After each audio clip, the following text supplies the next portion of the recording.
From the News Channel 5 Network, this is Inside Politics. Hello, everyone. I'm News Channel 5's political analyst, Pat Nolan. Welcome to Inside Politics. With early voting now well underway, Tennesseans are in the process of selecting a new governor, a new U.S. senator, all 9 congressmen, 99 members of the House, and about half of the 33 members of the state Senate. Election day itself is not until August 2nd. But how are these elections shaping up about 2 weeks out? We've asked 2 of our best political analysts, Woods and Bill Phillips, to give us their thoughts. Gentlemen, thank you for coming back on what's turning out to be a top to bottom, a really hotly contested race. Absolutely. Painfully. Yeah. Let's start with the Republican gubernatorial primary. For the whole time this started, it was mostly on that side, which candidate could prove to the public that they were the most conservative and the most like Donald Trump. But now it's suddenly become a circular firing squad. Everybody's attacking everybody, except nobody's attacking Beth Harwell. What's happened? Why did suddenly this thing go kind of negative?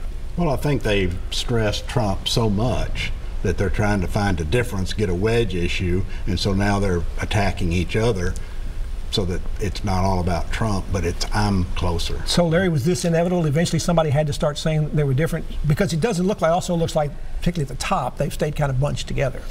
Well, you know, they're defaulting all of the non-Trump Republicans, which is what, a third of the Republican Party right now probably, to Beth Harwell.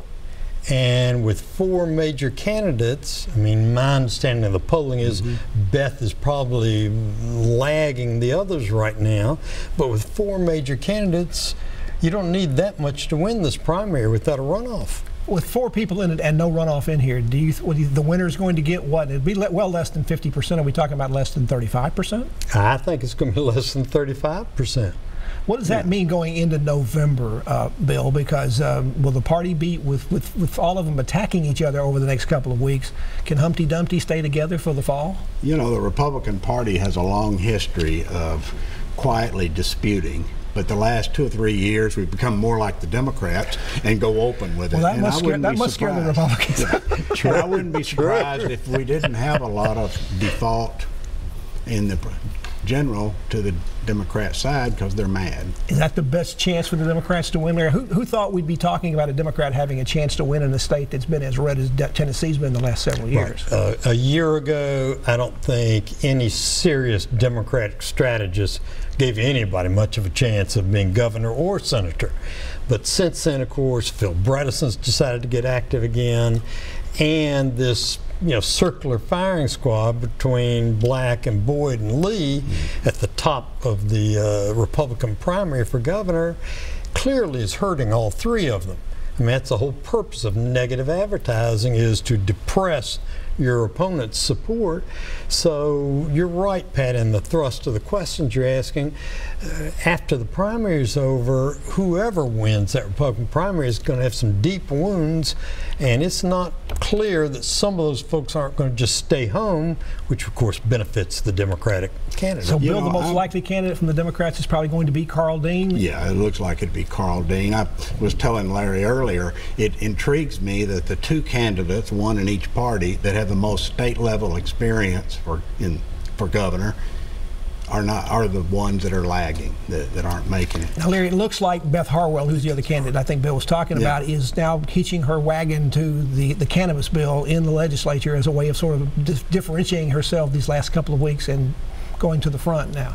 She's not being attacked, which is usually a sign your opponents don't think you're a factor. Can this make her a factor? Is there enough time left for this issue? Is this issue big enough to make it happen?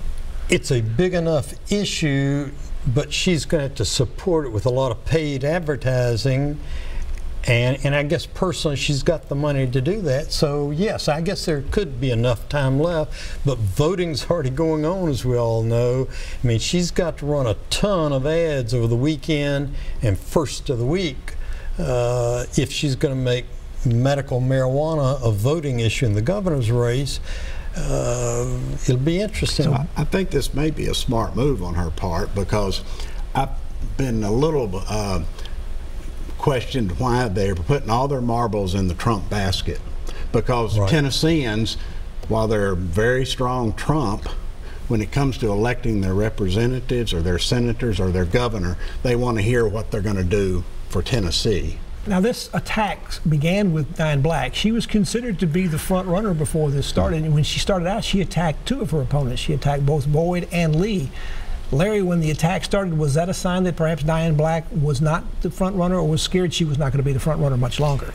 I suspect the internal numbers in the polling say to Diane Black, I've been in the lead, I'm still in the lead, but all three opponents are moving up on me, and I'm at my maximum. Her negatives are so high that there's nobody else out there for her to convince to vote for that isn't already for.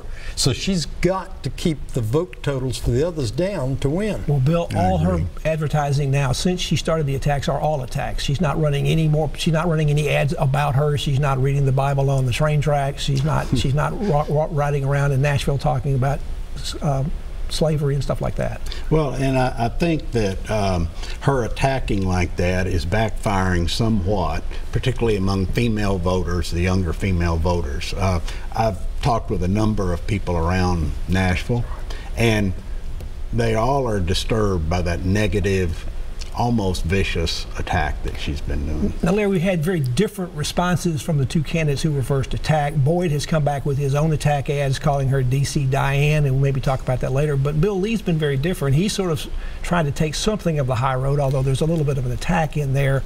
But Lee, he's turned out to be stronger than I think people thought, particularly with the endorsement he's got in Chattanooga from Zach Wampin from the Chattanooga paper down there, the conservative part. You know, East Tennessee is the key to statewide elections, usually in Tennessee.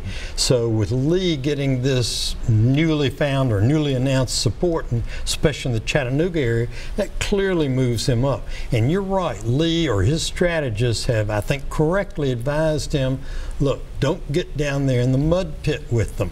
Try to stay above it as best you can. That way, by default, you'll get the votes of the people that don't like the way Diane Black. Well, it's interesting this week. He announced that he was supporting Marsha Blackburn, and I saw that as, hey, I'm a real Republican, no matter what the others might say about my voting or financial support. I'm a Republican, and she's a Republican, so I'm, you know. And he has been moving up. Now, whether he stalled or not is it. Let's take a break. We're talking to Bill Phillips and Larry Woods, both political analysts. We're talking about the August 2nd election coming up. Early voting's already underway. Back to continue our conversation after this break.